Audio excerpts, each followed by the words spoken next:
Baik, Assalamualaikum warahmatullahi wabarakatuh. Anak-anak Ustadz yang Ustadz cintakan Allah. Kita lanjut video selanjutnya. Ya, tadi video pertama ya. Ini video kedua, yaitu perintah Allah kepada Nabi Muhammad sallallahu alaihi wasallam untuk berdakwah. Ya.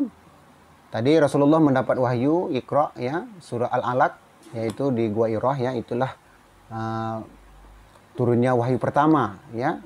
Pengangkatan Rasulullah ketika menjadi rasul.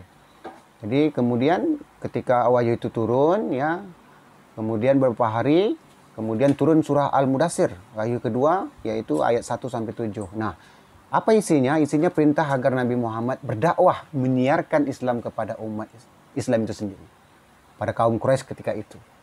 Jadi inilah ayat pertama ya, yang perintah menyiarkan Islam.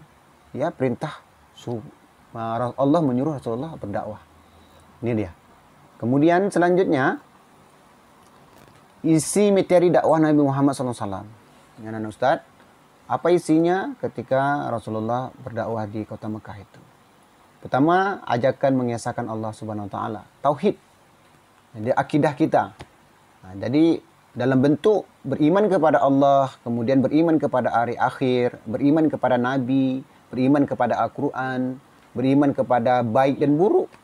Nah, kemudian kita meyakini yang datang rezeki itu dari Allah. Allah Maha menciptakan, Dia yang memberikan musibah juga gitu kan.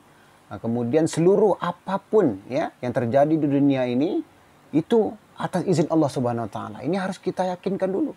Harus paham betul kita dengan akidah kepada Allah Subhanahu Wa Taala. Bahkan dalam Al-Quran itu mengatakan daun selai aja jatuh ya di muka bumi itu sudah ditentukan oleh Allah Subhanahu Wa Taala. Nah, jadi kita luruskan tauhid kita, akidah kita luruskan dulu, karena akidah ini akan membentuk kepribadian kita. Jika akidahnya benar, maka ibadah seseorang itu akan benar. Jadi ketika ibadah antum baik, ya insya Allah itu akhlak antum akan terwujud dengan baik. Nah, karena Rasulullah pernah mengatakan dalam hadis ya, keimanan menampakkan sebuah akhlak yang baik. Apa kata Rasulullah? Barang siapa yang beriman kepada hari akhir, maka dia akan berkata benar kepada saudaranya. Nah, artinya apa? Keimanan kita ya kepada hari akhir itu membentuk kepribadian kita. Nah, sehingga kita berakhlak baik sesama kita. Nah, inilah pentingnya kita mempelajari tauhid itu sendiri. Kemudian anak-anak Ustadz ya, ajakan percaya pada hari kiamat. Nah, hari kiamat ini kita belum menyaksikan ya. Bahkan kematian kita itu awal kehidupan sebenarnya. Jadi ada tahapan hari kiamat dan kita berjumpa dengan Allah Subhanahu Wa Taala. Semua apapun yang kita lakukan di muka bumi ini itu akan dipertanggungjawabkan dengan Allah kepada Allah SWT. Nah, sehingga hari kiamat ini Allah sediakan. Makanya kita percaya pada hari kiamat ini. Allah akan mengadili perbuatan yang kita, baik itu ucapan kita, tindakan kita, ya, perilaku kita. Nah, kita akan bertanggungjawabkan dengan Allah SWT. Makanya Allah mengasihi kita hidup, anak-anak Ustadz, supaya kita memperbaiki diri kita itu sendiri sebelum datangnya hari kiamat itu ataupun datangnya kematian itu sendiri.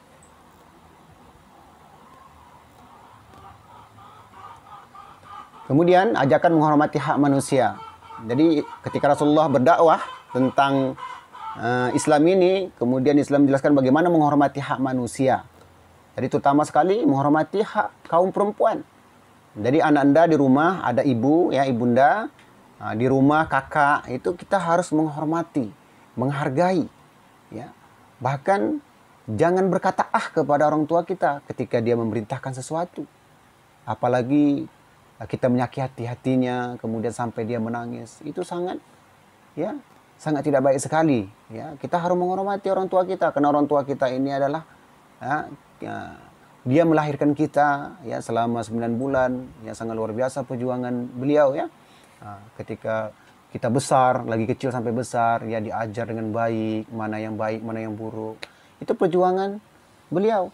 Bahkan ibu kita ketika kita sakit di malam hari ya, diobati, bahkan dia berdoa kepada Allah mengharap bahwasanya anaknya ya itu menjadi anak-anak yang berbakti kepada orang tua, soleh dia, baik dia. Itu harapan orang tua. Makanya harapan ini jangan kita sia-siakan.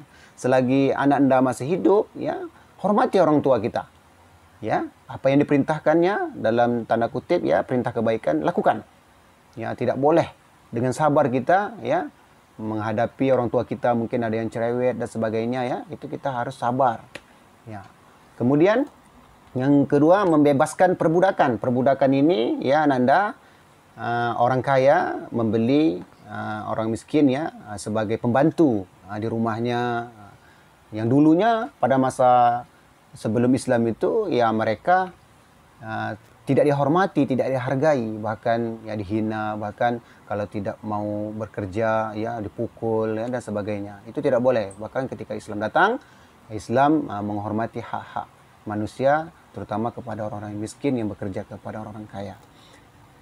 Nah, selanjutnya anak Ustaz, ya, cara dakwah Nabi Muhammad SAW di kota Mekah. Bagaimana caranya? Yang pertama itu secara rahasia, diam-diam. Karena dakwah itu belum besar, karena Rasulullah takut ingin menjaga izah kemuliaan Islam itu sendiri di kota Mekah, supaya Islam ini berkembang. Jadi secara diam-diam membuat halakoh perkumpulan ya di Mekah itu, sehingga orang Quraisy itu tidak tahu. Yang mereka, orang Quraisy itu yang mereka membenci Islam, dia tidak suka dengan Rasulullah. Rasulullah menyebarkan Islam, dia tidak suka. Jadi dia membenci Rasulullah, makanya Rasulullah rahasia, diam-diam. Nah, turun ayat, kemudian sampaikan para sahabat, halakoh perkumpulan, ya, sehingga orang Quraisy ya mereka tidak tahu, ya, yang mereka belum Islam itu tidak tahu Rasulullah berdakwah secara rahasia, sehingga Rasulullah sudah menyusun strategi para sahabat ketika itu, termasuk ada Abu Bakar, ya, Utsman, Ali, gitu kan. Nah, itu mereka kokoh. Nah, Allah sampaikan dulu tentang akidah. Nah, kemudian itu berlangsung selama 3 sampai 4 tahun. Rasulullah berdakwah secara rahasia-rahasia. Nah, ketika dah kuat, para sahabat ada sedikit yang bergabung, kemudian perintah langsung ya berdakwah secara terang-terangan. Dakwah secara terang-terangan ini ya langsung kepada penduduk Mekah. Kemudian cara ini ya dimulai dengan tahun keempat ya dari kenabian. Sudah Rasulullah diangkat jadi nabi, tahun keempatnya Rasulullah berdakwah secara terang-terangan, harus sampaikan supaya seluruh orang Quraisy ketika itu mendengar ya betapa mulianya Islam itu ya ketika kita ya mengamalkan ya, meyakini ya itu, karena dia akan menjanji kehidupan lebih baik. Itu tahun keempat kenabian ketika Rasulullah berdakwah secara terang-terangan. Selanjutnya ya cara yang Rasulullah berdakwah, mengundang kaum kerabat dari keturunan Bani Hashim untuk menghadiri jamuan makan dan mengajak agar masuk ke Islam. Nah, inilah strategi Rasulullah ya Anda. Rasulullah berdakwah dengan dakwah fardiyah, ya pribadi satu-satu. Jumpa sahabat, kemudian silaturahim ke keluarga Hashim ya, di jamuan makan ya, diajak makan, menghadiri. Kemudian diajak Islam, bahwasanya Islam itu menjawab seluruh kehidupan sesudah kematian, semuanya. Islam itu menjelaskan tentang surga, neraka, itu semua menjelaskan, dijanjikan orang yang membuat kebaikan akan mendapat pahala, yang mendapat ganjaran. Lalu Rasulullah sampaikan sehingga mereka simpati.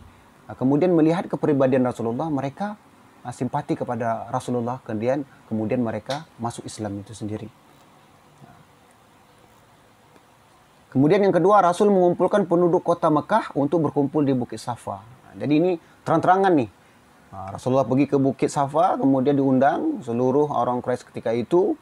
Lalu dia berdiri di Bukit Safa, berani Rasulullah menyebarkan kebenaran itu. Walaupun orang Quraisy ketika itu ada yang tidak suka dengan Rasulullah, benci. Tapi ini harus disampaikan dengan perjuangan. Jadi apa kata Rasulullah? Ya, seandainya di belakang Bukit Safa ini ya ada pasukan berkuda yang ingin menyerang kamu ya sekalian, apakah kalian percaya dengan perkataanku? Ya, itu Rasulullah katakan di atas bukit itu. Lalu para kaum Quraisy itu yang mereka mengenal Rasulullah selama ini budi pekertinya baik, lalu mereka mengatakan, kami tidak punya pengalaman kepada kamu ya Rasulullah kecuali kejujuran. Nah, begitulah dakwah fardiyah Rasulullah menyampaikan kepada kaum Quraisy itu, sehingga mereka percaya ketika Rasulullah mengatakan itu. Apapun yang Rasulullah katakan itu mereka percaya, karena kejujuran Rasulullah memegang sangat istiqomah, sehingga mereka simpati kepada Rasulullah. Ada yang simpati, ada juga yang tidak. Baik, itu mungkin Ananda tugas kita ya yang Ustaz sampaikan. Jadi pahami video ini ya, tugas Ananda selanjutnya itu mengamati, memahami video ini, membuat kesimpulan dalam buku catatan SKI ya, kesimpulan kecil-kecil aja. Ya, kemudian boleh berdiskusi sama orang tuanya, ajak orang tua buat kesimpulan ya. Mungkin Kemudian selanjutnya tugas kedua, ini tugas esai ya, mengisi 1 sampai 5 ya, jelaskan pengertian dakwah, apa itu pengertian dakwah yang Ustaz sampaikan di video tadi. Dan selanjutnya sampai ke 5. Kemudian ini tugas praktek dakwah.